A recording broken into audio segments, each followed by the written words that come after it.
Assalamualaikum warahmatullahi wabarakatuh. Pada pembahasan kali ini yaitu adalah standarisasi jaringan. Sebelumnya, perkenalkan nama saya Kelvin Dwi Pranata Sembiring dengan NIM 22050574085 dari S1 Pendidikan Teknologi Informasi Fakultas Teknik Universitas Negeri Surabaya. Pada ini kita bagi menjadi 5 pembahasan. Yang pertama yaitu definisi standarisasi jaringan, lalu yang kedua ada OSI, yang ketiga ada TCP atau IP, yang keempat ada persamaan dan juga perbedaan antara OSI dan juga TCP IP, lalu yang terakhir yaitu ada macam-macam port. Masuk ke pembahasan pertama yaitu definisi standarisasi jaringan. Standarisasi jaringan merupakan sebuah aturan atau ketentuan yang diharuskan untuk dipatuhi oleh setiap brand. Standarisasi ini bisa disebut juga aturan main untuk jaringan komputer. Lanjut ke pembahasan kedua, yaitu OSI. Di dalam OSI ada 4 poin yang harus kita bahas. Yang pertama yaitu definisi OSI, lalu yang kedua adalah penjelasan masing-masing layer di dalam OSI, lalu yang ketiga ada protokol OSI layer, dan yang keempat ada cara kerja OSI layer. Masuk ke poin pertama, yaitu definisi OSI. OSI atau Open System Interconnection dirancang oleh International Organization for Standardization atau biasa disebut dengan ISO. OSI sendiri adalah salah satu komponen dari jaringan komputer yang membuat kita dapat berkomunikasi jarak jauh dengan mudah. Next, di poin kedua ada penjelasan masing-masing layer. Di dalam OSI layer terdapat 7 lapisan, yaitu yang pertama ada application layer. Application layer adalah lapisan yang menjadi pusat terjadinya suatu interaksi antara pengguna atau end user dengan aplikasi yang bekerja menggunakan fungsionalitas sebuah jaringan. Beberapa contoh protokol application layer adalah HTTP, FTP, DNS, dan juga sebagainya. Lanjut ke presentation layer. Layer ini bertugas untuk menyiapkan data agar application layer bisa memerintahkan bagaimana dua perangkat harus mengenkripsi, mengompres, dan juga membandingkan data, sehingga data yang dikirimkan dapat diterima dengan benar, nantinya dapat dikonsumsi oleh user. Lanjut ke lapisan kelima ada session layer. Session layer membuat saluran komunikasi antar perangkat yang disebut sessions. Session layer ini memiliki fungsi untuk mengendalikan dialog maupun melakukan pengelolaan terhadap koneksi suatu komputer. Contoh protokol yang berada di layer ini yaitu ada NFS, RTP, SMB, dan lainnya. Selanjutnya di lapisan keempat ada transport layer. Transport layer mempunyai fungsi untuk memecah data menjadi paket-paket data, serta memberikan nomor urut untuk setiap paketnya, sehingga nantinya dapat disusun kembali saat sampai pada tujuan. Pada layer ini juga menentukan protokol akan digunakan untuk mentransmisikan data, seperti protokol TCP. Lalu di lapisan ketiga ada network layer. Layer network pada OSI ini bertugas untuk mendefinisikan alamat IP sehingga setiap komputer dapat saling terkoneksi dalam satu jaringan. Contoh protokol yang digunakan yaitu IP. Lalu di lapisan kedua ada data link layer. Lapisan ini membangun, memutuskan, dan mengatur koneksi antara dua perangkat yang terhubung secara langsung dalam satu jaringan. Selanjutnya ada lapisan ke-1 atau physical layer. Physical layer adalah lapisan yang berfungsi sebagai transmisi terhadap bit data.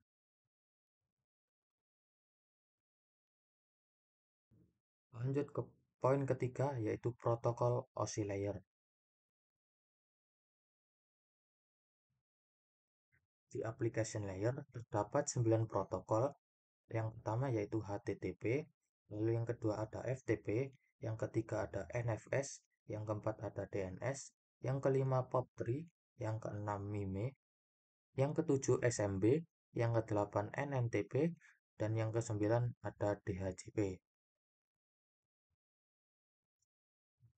Lalu di presentasi layer ada 3 protokol.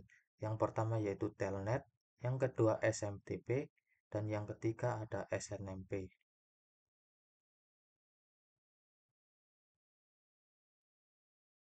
Selanjutnya di session layer terdapat 5 protokol.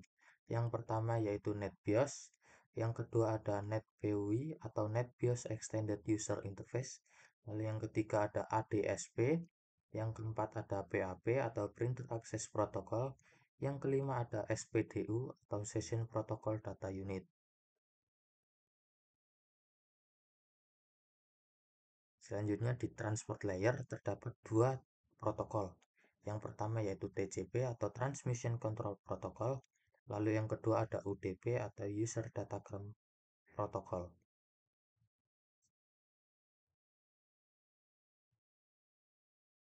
Selanjutnya ada network layer. Di dalam network layer terdapat 5 protokol.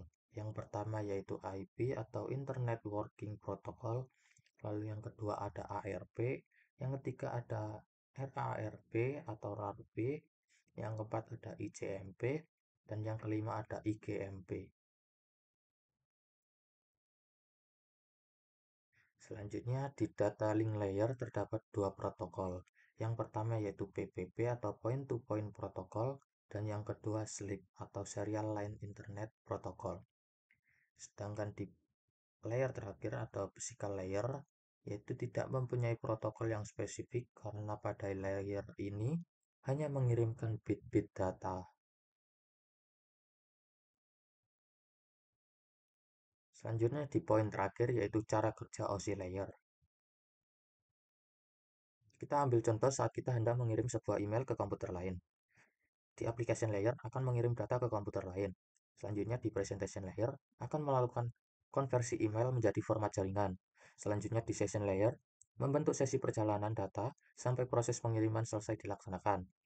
Selanjutnya di transport layer akan mengirim, memecah data, dan dikumpulkan lagi di transport layer penerima. Selanjutnya di network layer akan membuatkan sebuah alamat dan menuntun data sampai ke tujuan. Selanjutnya di data link layer akan membentuk data menjadi frame dan juga alamat fisik. Lalu di physical layer data akan dikirim lewat medium jaringan ke lapisan transport penerima.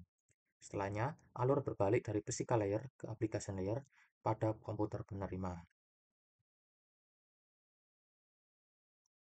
Selanjutnya di pembahasan ketiga yaitu ada TCP atau IP. Di pembahasan kali ini akan dibagi menjadi 4 poin.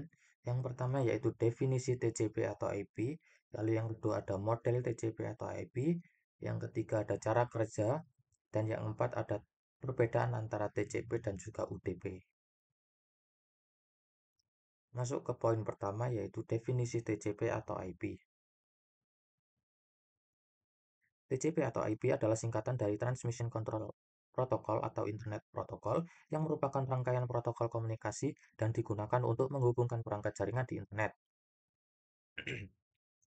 Tugas TCP atau IP yaitu untuk mengatur semua perangkat atau pengguna bisa menjalin komunikasi.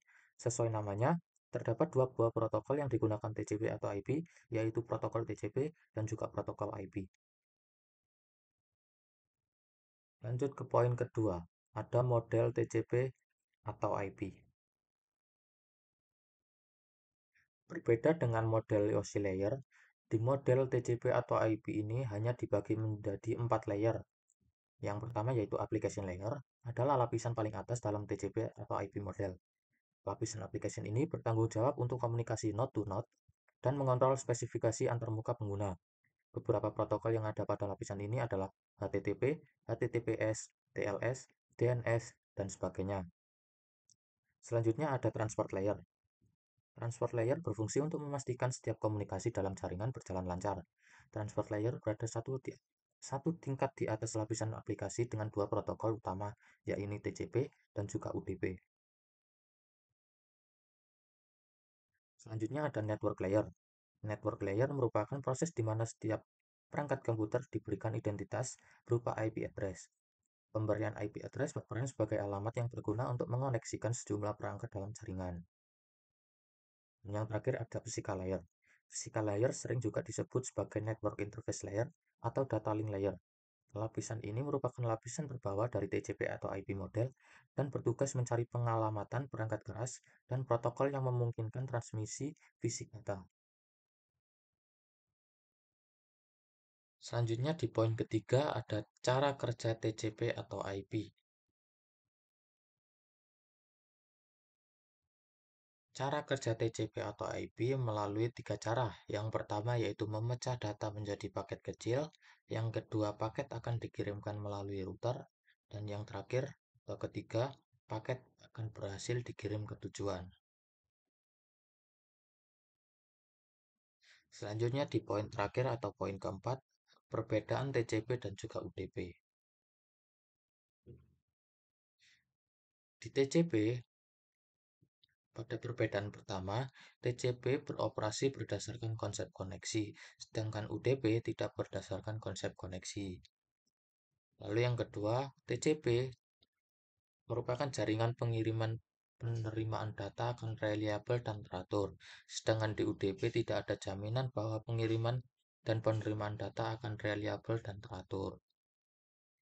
Lalu yang ketiga, TCP secara otomatis memecah data ke dalam paket-paket, sedangkan UDP pemecahan dalam paket-paket masih dilakukan secara manual. Lalu yang keempat, TCP tidak akan mengirimkan data terlalu cepat sehingga memberikan jaminan koneksi internet dapat menanganinya. Sedangkan di UDP harus membuat kepastian mengenai proses transfer data agar tidak terlalu cepat sehingga internet masih dapat menanganinya. Lalu yang kelima ada TCP. TCP mudah untuk digunakan, sedangkan di UDP perlu dipikirkan di mana letak kesalahan yang terjadi dalam mengirim ulang data yang diperlukan.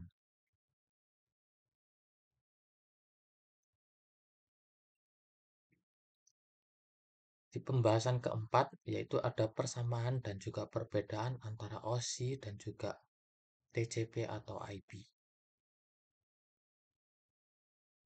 OSI dan juga TCP IP memiliki kesamaan, yaitu yang pertama keduanya memiliki layer atau lapisan.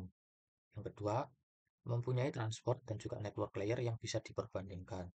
Dan yang ketiga, dua-duanya menggunakan teknologi packet switching, bukan circuit switching. Lalu, OSI dan juga TCP atau IP memiliki perbedaan. Di dalam OSI layer, proses komunikasi data di dalam jaringan secara fisikal dimodelkan dalam dua layer, yaitu data link dan juga physical layer. Sedangkan di TCP atau IP dimodelkan dalam satu layer, yaitu network access. Selanjutnya di pembahasan terakhir, yaitu macam-macam port. Yang pertama ada reserve port. Biasanya port ini di range antara 0 sampai 1023. Port ini merupakan port standar yang sudah ditetapkan IANA atau Internet Assigned Number Authority. Lalu reserve port hanya dapat diakses oleh sistem account atau root account. Lalu yang kedua ada register port. Biasanya port ini di range antara 1024 sampai 49151. Register ports dapat diakses dari program oleh program aplikasi yang digunakan oleh use account biasa.